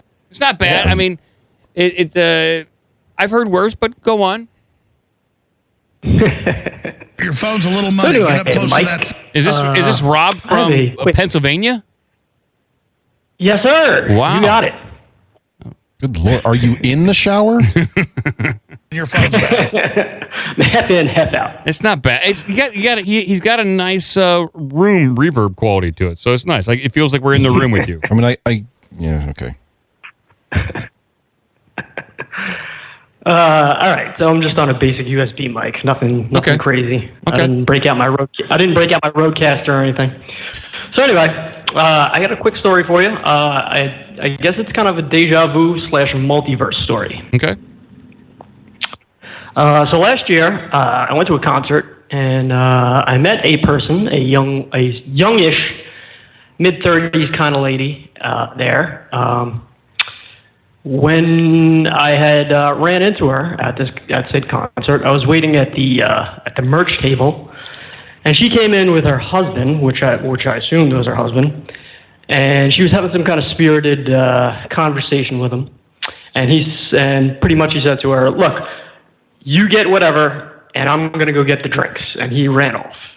So at that point, when I was overhearing this, I kind of had some kind of a deja vu feeling come over me. And I remarked to her, I was like, "Marriage is wonderful, isn't it?" Which made her laugh, and she kind of sparked up a conversation. We went about our ways. So throughout the night, it was a 2-3 hour concert. Ran into her about 45 minutes later again, and I was speaking with her. And I said to her, "Hey, have you ever got the feeling that you've already met somebody before in your life?" And I was like, outside of the last 45 minutes, which she gave me this quizzical look, and she looked at me and she was like, "You know what? I think you're right." And then right at that moment, her half-drunk husband butted in and I guess ruined the moment. But I don't know. Maybe I made this all up in my head, but it kind of felt like this person was somebody that I knew at some point in another life. My wife said that to me the first time we met. She said the first time we met, she said she got the feeling that she already knew me. Now we met at my practice space at this street in this house we owned. My band and I rented from in 2003, and she was practicing downstairs. She walked upstairs. I was watching American Idol, lifting weights. And we had our first conversation, and she said she instantly thought like she knew me, like she had a feeling that she already like knew me. And that was in 2002, 2003. We didn't get together until like 15 years later, almost. So it does happen. People do get that feeling. People do get that feeling. But Rob, what concert were you at? That's also important. It was. Have you ever heard of the band Thursday? Of course, I know Thursday. Yeah. Yeah. Okay. Yeah. So it was pretty good. It was all good. I did get the young lady's number, and I'm still kind of in touch with her. But wow, you got her number. Is she married? She's still married. Yes. Wow. So I am a man of principles, and I am not going to break up a happy marriage. So. Wow. That's interesting. Did she give you her number? Yes. Wow. That's interesting. Wow. Okay. Well, but I'm not in regular communication. Well, good luck, Rob, and you will find out what the right thing is at the right time. I mean, whether it's in this multiverse or the next, you'll find out. I guess we'll find out, right? Yeah. It'll work out for you. Cool. All right, Rob. All right, guys. Thanks, man. Take care. Good to hear from Rob, even if he was calling from the shower. Yeah, I don't know what the hell room he was in there. Yeah. All right, Crasher, we're going to go over to you and see what stories you have. You ready? All right. Give me back my gun! First, I'm going to tell you a long rambling story about deja vu and claim it's multiverse. Well, it could be. Yeah. I'm open to that. Oh, let's see. Where is the list of news? There it is. Should have told him. Start with this one. In the multiverse, he already called the girl. In the multiverse, he already called her. Yeah, don't call that woman, because if she gave you her number while she's married, then she's going to, leave you too. So it's a trap. Don't fuck with that. Yeah. Let's see here. Into Carrot Shop, some Mike news here. Mike loves old school rockers. I do. Talking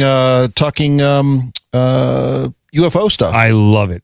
Like this is actually, I guess maybe psychic stuff. I guess paranormal stuff in general. Paranormal in general.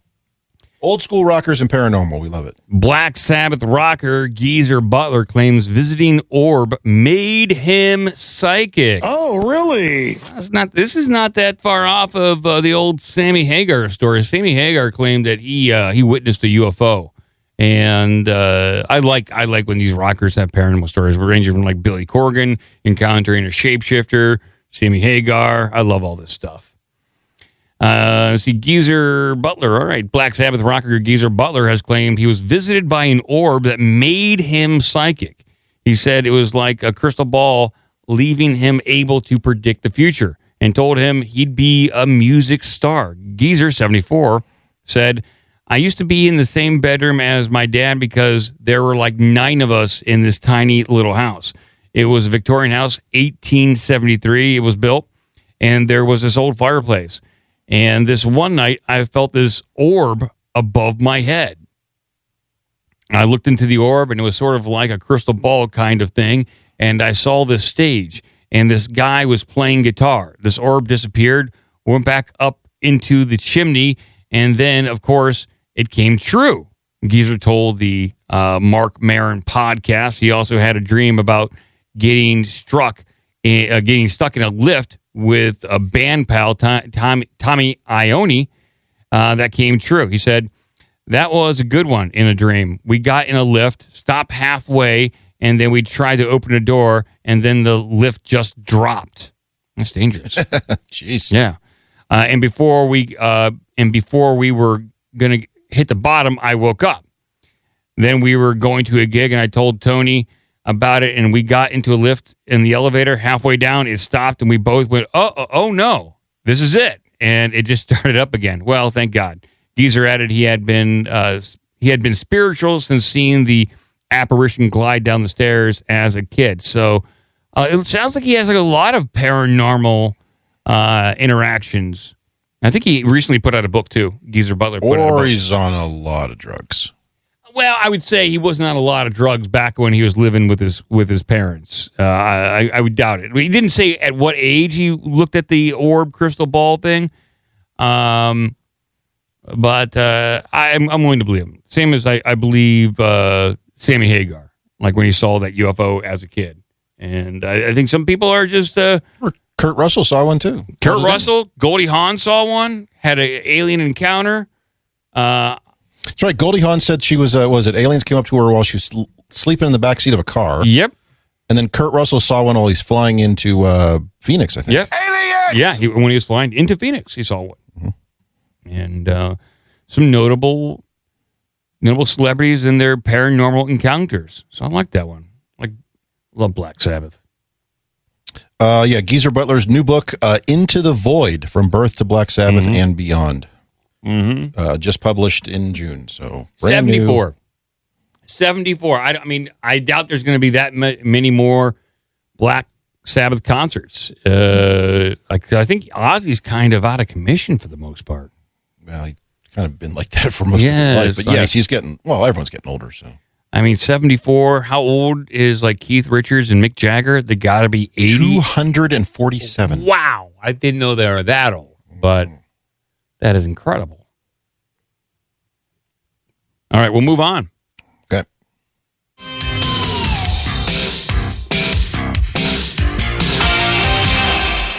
I'm going to keep... I don't have any Sammy Hagar. I was going to say, that wasn't Sammy Hagar or Black Sabbath. I'm not sure what it was. Sammy Hagar adjacent. Yeah, but, it's somewhat related, You need some Van Hagar there. Yeah, I do. All right, let's continue on with the paranormal stuff. With this, it's a little post on the Twitters, but some links to some files that the Pentagon is pushing back on UAP disclosure. Oh, and really? They want a bunch of stuff redacted. Well, that's easy to believe, I suppose. So here, definitions the Pentagon wants to remove from the UAP Disclosure Act. So here we go. This is what they want out of there. Man, I got mixed emotions about this one. Definitions, they want this one. Close observer. They want that out of there. They want controlled disclosure campaign plan. Why do they want that out? They want the linking the URL below there links to the actual file, so I can read that. So, controlled disclosure campaign plan means that controlled disclosure the freaking thing. No, where's the damn 9009? I got to go to this. Hold on. Come on. I'm getting there. There's too much shit here. I can't read it. There's no words on it. And look, it says definitions, and it refers to the definition in the same thing I'm actually in, so it's not actually... Okay, screw that one. There's no words there. There's words, but they just... I'm in a loop. I'm caught. I can't do it. I gotta find section 9009C3B? Oh, son of a bitch. That's not a good section. No, I don't like that. It's too many. All right, go on to the next one. The next definition they want to... classify or remove is leadership of Congress. They want to also remove legacy program, which I can kind of see. They don't want that out to disclose that they've had a legacy program of reverse engineering alien vehicles. And specifically it says the term legacy program means all federal, state, and local government, commercial, industry, academic, and private sector endeavors to collect, exploit, or reverse engineer technologies of unknown origin or examine biological evidence of living or deceased non-human intelligence that predates the enactment of this act. So they don't want any reference to anything they've done prior. No, and we've been saying that for a long time. Is they don't want to have conversations about UFOs that took place before 2003, pretty much. They want to forsake all old UFO stories that ranges from Roswell to the Betty and Barney Hill incident, Phoenix Lights. They want to ignore all that stuff and just move on. Probably because once they move on, they can probably classify a majority of those incidents as military technology. Right, or some of the earlier programs were not set up the correct way or covered the right way that they can talk about them, and they don't want that information out there. Yes. I also want to remove the definition of originating body. See if I can find that. That's interesting. Originating body. Originating body means the executive agency, federal government commission, committee of Congress, or other governmental entity that created a record or particular information within a record.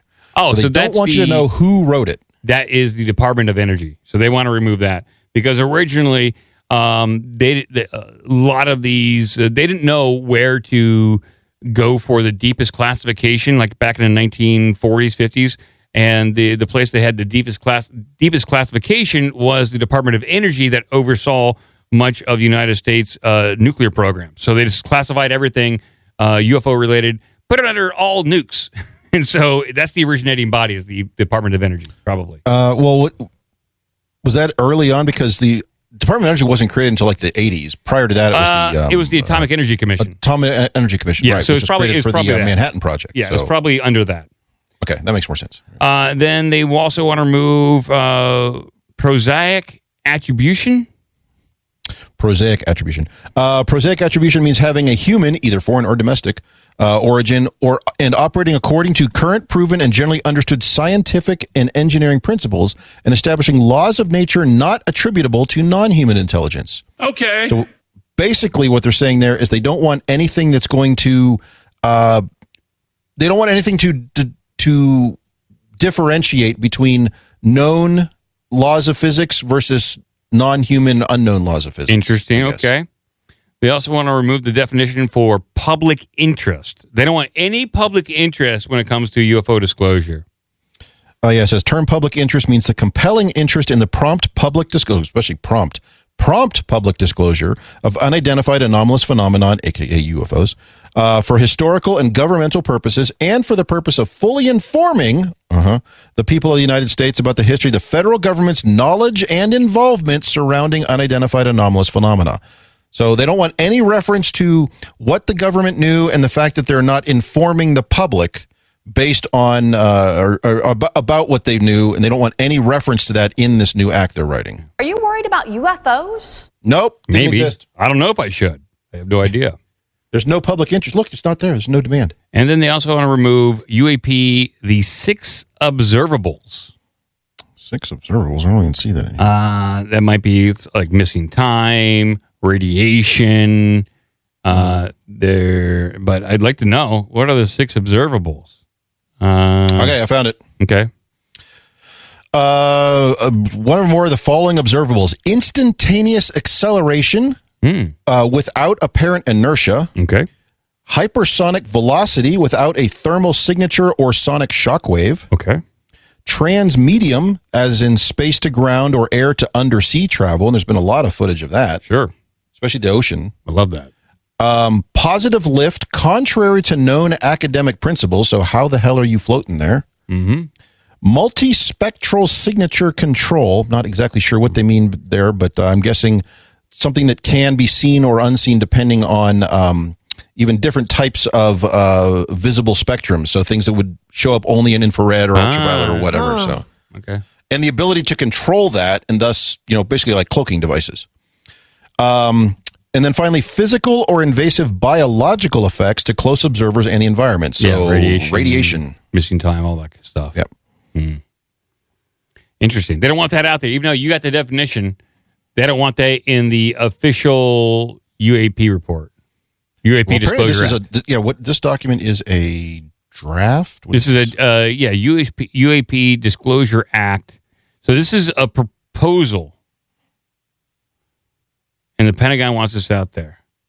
Yeah, so this is...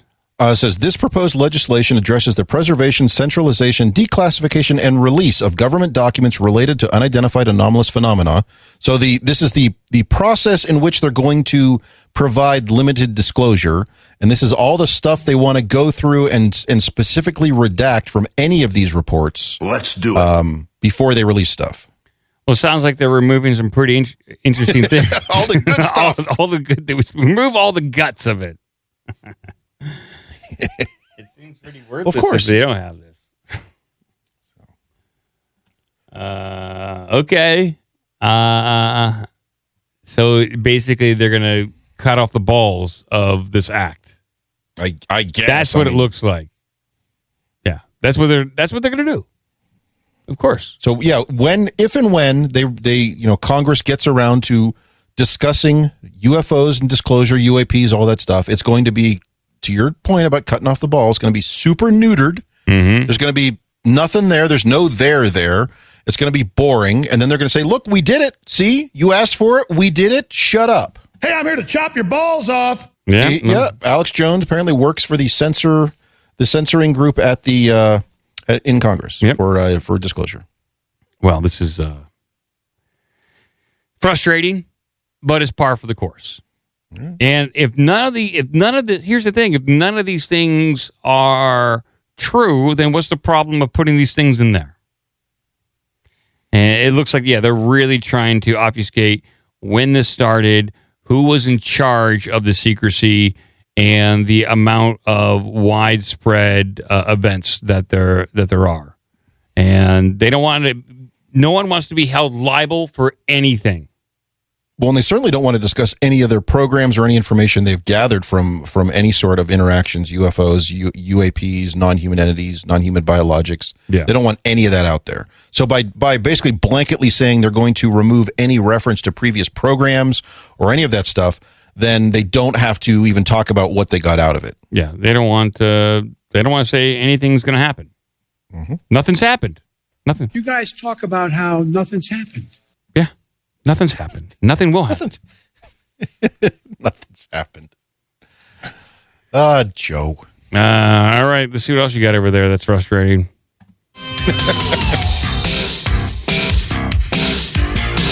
I've had it up to here. I do have a MUFON story. I don't know if you want to cover that or you want to save that for another one.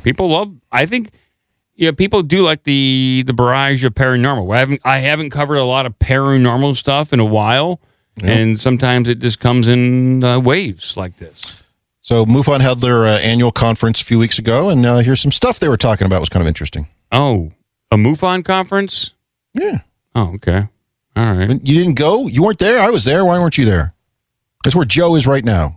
MUFON reveals materials reportedly recovered from crashed UFO at recent symposium. This is a pervert convention. Well, maybe. Going that? It's kind of going hard at him, Alex. There are some pretty interesting people at UFO conventions. Now, you want to talk about that toy convention we talked about the other night? I'm on board with that. Yeah. There's a lot of adults there and ain't many kids. And the UFO convention is just a lot of interesting people. I've been to a few of these things. Good people by and large. The Mutual UFO Network revealed evidence of recovered UFO materials at their annual symposium in Irvine, Texas, earlier this month. News broke of the upcoming presentation in a press release provided by MUFON last June, or just past June. It said last June, in which it was tested as the most important, or teased as the most important UAP related presentation MUFON has ever made. UAP is the current government nomenclature for UFOs. Quote, the evidence that supports this story and others that we will share at the symposium could make this the biggest UFO-related news event of the year. We have physical materials and more evidence of non-human technology, MUFON Media Relations Director Ron James said. UFO researcher Robert Bob Spearing presented the evidence in front of a live audience at the event. And there's a... Yeah, they have the YouTube video, the whole thing. It's 90 minutes long if you want the 90-minute talk of this. I wonder if I might be able to skip to the good part. And You're just going to try to needle drop in this one? I am. So I'm going to say he's going to do a lot of preamble for the first 20 minutes, and then he's going to congratulate himself from minute 20 to 40, and then at minute 41 is when he really starts getting into the stuff. I'm guessing here. Here we go. The guy that flew with his dad. And in this letter, it's a copy. Such a great friend and a great flyer. Sometimes I think the reason UFO sightings are down in the Northwest is due to the bad time your father gave them in the air. They got a good look at us even when they dropped in, and they didn't like it one bit. I mean, wrong. He's got a whole thing of these letters that are supposedly from this guy it's right around in the squadron shooting down flying saucers with his dad. 6 minutes ago. You know, and we don't know what to make of any of this. Of the different pieces that he has in his possession. Now, it used an X-ray fluorescence the ground hum in the background. gun nice. on it. It's ambient. And it tries not to destroy the material itself, but it measures the X-ray source. And I'm not a scientist, so I can't tell you how, but basically this is what an X-ray fluorescence gun looks like. And they're very accurate. I don't know so what this if is. the gun is saying there's 10% of it could be identified and the rest couldn't, that's pretty compelling. So Lynn Mann did her lab analysis, and I'll read it to you. Case was presented as a small rectangular piece of what in the light microscope appeared to be black and gold insulation, which is important. Perhaps conductive due to the gold in a core. The specimen appeared to be metallic in nature, so we therefore tested it with the use of an X-ray fluorescence gun on the alloy analysis setting that's exactly what I would have done. Elemental identification, chemistry, and spectrum. At the time of the test, the gun was working well and had analyzed several other specimens the week before. The results were therefore unexpected. These results were no match to standard, which is common aluminum alloy. In other words, they test the gun against something that's known, aluminum, and it came back 100% aluminum in the reading. Then they tested it on a sample. No match to standard. This isn't itself understandable. The chemistry reading was also likewise no elemental findings, which surprised us as similar constructs had been identified by a previous lab. So we were in opposition to the two other labs. The two other labs detected 5 and 6 elements. Our lab couldn't detect anything. That's something in the form of the spectrum pictured below that they can't identify. It may be a background signal, but we have never had this before, so it's doubtful.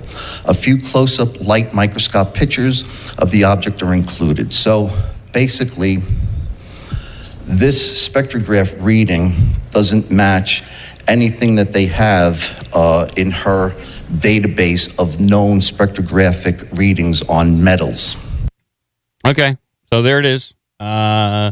Could be UFO, could be miscalculation. And what it looks like just about a half inch of black, what do you say, carbon? It just looks like some sort of alloy, some sort of metal. And basically what they're saying is this, they're pretty sure this is from, it's from an unknown source. They want to say it's from a UFO of some sort. It does not align with any other known alloys, metals, compounds, or any of that stuff. And so it's very curious. Yeah. Okay. It says by appearance, it appears to be some type of lightweight insulation suited to conductive insulating of something that needs heat protection or needed to conserve weight to operate. So it would make sense if it's some sort of flying craft or some sort of vehicle. Yeah, it says ultimately she concluded by appearance only it appears to be some type of lightweight insulation suited for. Okay, and then in another strange turn, the sample then went missing when the lab tried to ship it to Sperians. So Sperian said that although the package did apparently make it to his locked post office box, it was gone by the time he arrived to retrieve it. Okay. Well, postal theft is just, I don't think that's specific to UFO stuff. They'll just steal shit. I've had Christmas presents go missing almost every year. They're like, oh, I don't know. All right. So. Well, I mean, very interesting. I don't know what it means for us, but yeah, it's probably a piece of UFO. Okay. And I put the link to the entire 90-minute presentation in the Paranormal Aliens channel on Discord. So join the Discord if you want to watch that whole thing. But MUFON did a big old shindig with that. So. Yeah, and I think they went back. So further on in the presentation, they're talking about Jesse Marcel's and Roswell, the crash, and all that kind of stuff. I think they're saying this may have come from that, from the debris field, possibly. So, cool stuff. But we'll move on, Crasher. Maybe we can do one more story before we get the heck out of here. All right.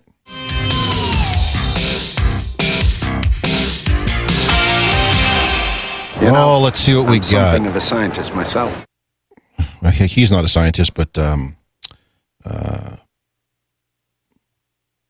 see if I can find the story. All right, we got a bunch of them here. We do have some Olympic news. We got some. You know what? We need to cover this story. Okay. Because it's important, and it's Monday, I believe. Yes. I do like important stories. This is Monday. This is timely. People like food news. They do. They love one food news story, and this is also a callback from our last show because Monday is National Chicken Wing Day. I think we're the only conspiracy podcast that does cover food news. I think so. All right, it's 2024 National Chicken Wing Day deals and specials. All right. Oh, really? Just be careful because those boneless wings can legally have bones in them. Yeah, the boneless chicken wings can't have bones in them as ruled by the Ohio Supreme Court. Mm-hmm. So July 29th, 2024 is National Chicken Wing Day, and a number of chicken wing specialist restaurant chains are looking to lure you in to celebrate with a promotion of some sort of promotion. It's not necessarily defined. So at least not in the first paragraph. Just a random promotion. Boneless wings now with bones. Hey! So 7-Eleven, the convenience store chain, will offer 2 deals at participating locations nationwide that include buy 5 wings, get 5 free. I didn't even know 7-Eleven offered chicken wings. And why would you get them there? Why would you go to 7-Eleven for chicken wings? That's not tops my list to get chicken wings. But then you got Applebee's. You can get a free order of boneless chicken wings. Be careful, people. Nope, those have bones in them. Or classic bone-in wings with... Those might be boneless. You don't know. It's undetermined. Bone-in chicken wings purchased for takeout or delivery on Applebee's website or mobile app using promo code WINGDAY24. Okay, you can get a free one right there, people. And then Buffalo Wild Wings, you can get 6 free wings, boneless or bone-in. Just say 6 free wings at this point. I don't boneless. Why do they even specify? Look, they could have it. We don't even separate them anymore. We just throw them in one big pile. With an order of $10 or more, the deal is available for dine-in or online for takeout or delivery through Buffalo Wild Wings website or app using the code WINGDAY. Then Dave & Buster's has their own promotion. They're offering what is AYC? Yeah, AYC wings. I don't know what that is. Probably some sort of all you can eat. Oh wow, all you can eat wings plus $10 power card starting at whoa, that's a good deal. $22.99. You'll be holding a $5 happy hour and then a $5 drink special on the new Tres Tequila Rita 22-ounce domestic drafts wine, Backwoods Blueberry Lemonade, and D&B Long Island Iced Tea. So get to Dave & Buster's right now, people, for that special all deal. You can eat wings that comes with a $10 power card. Mm-hmm. But you can try to go use that other one out at Fox Chase. It doesn't work out there, but you can keep trying. $22 for all you can eat wings is not a terrible deal. No. Now, they don't specify are these boneless or bone-in, so you take your chances. Let's do it. Very controversial with the boneless versus bone-in. Or alternatively, chew your fucking food. But yeah, in fact, at this point, just order the bone-in wings just to be, because then you know. Just to be safe. You know. Well, and also, as we just discussed, it's one of my pet peeves. Boneless wings are basically chicken nuggets. So if you want chicken nuggets, get chicken nuggets. So Popeyes, which is a chicken joint, they're offering the Bongo $1 wing deal. It's buy one, get one. It's a Bongo. It says BOGO. BOGO. I put the N in there. I was I'd like to go order the Bongo wings. The Bongo wing deal, $1 wing deals on orders of 6 boneless wings or bone-in wings through August 4th. So, hey, you have time, people. You have time. Don't have to rush on that one. So I guess we could say Bongo is buy one and get one. So. Yeah, buy one and get one. Bongo. Bongo wings. I'm here for your Bongo wings. What? Get out. Just confuse the shit out of people.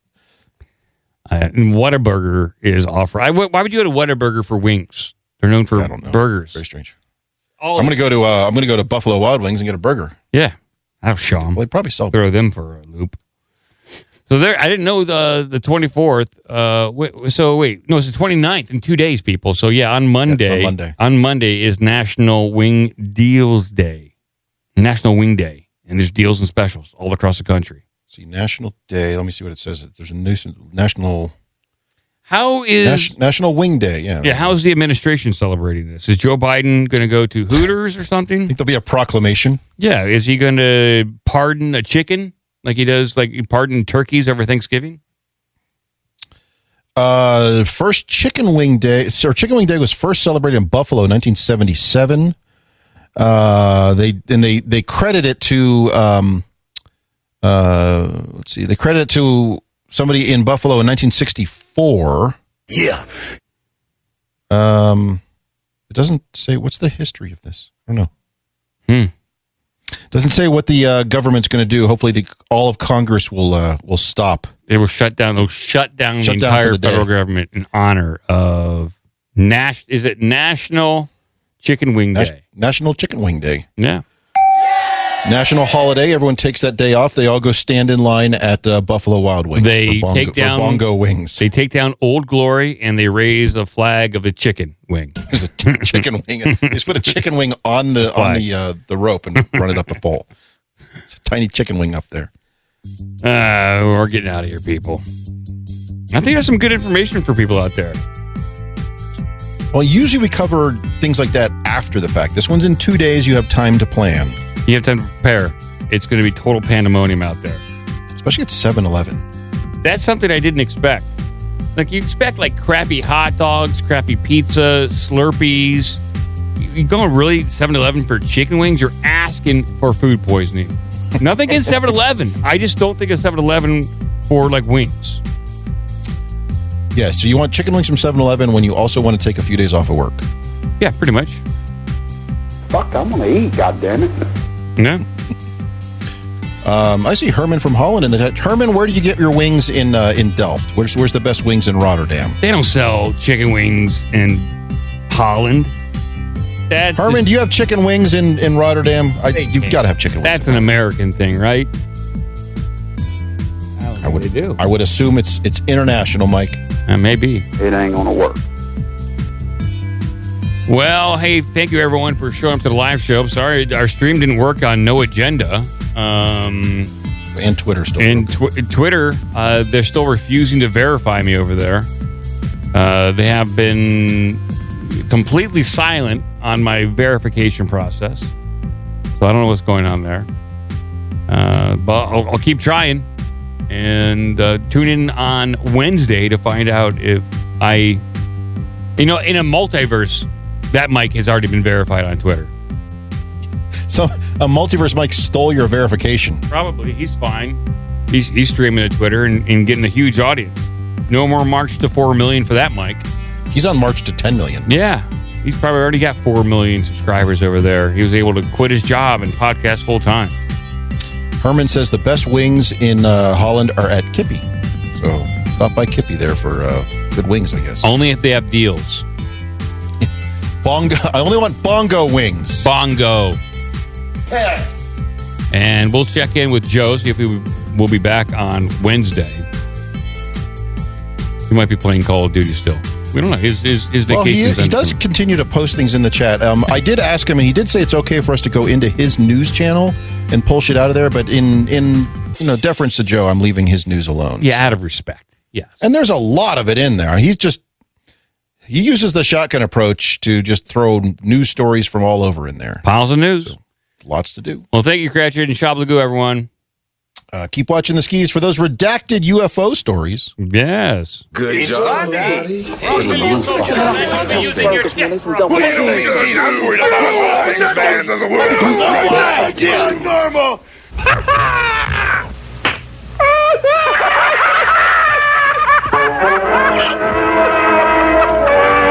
That's about all. Shablagoo. Sit, Ubu, sit. Good dog.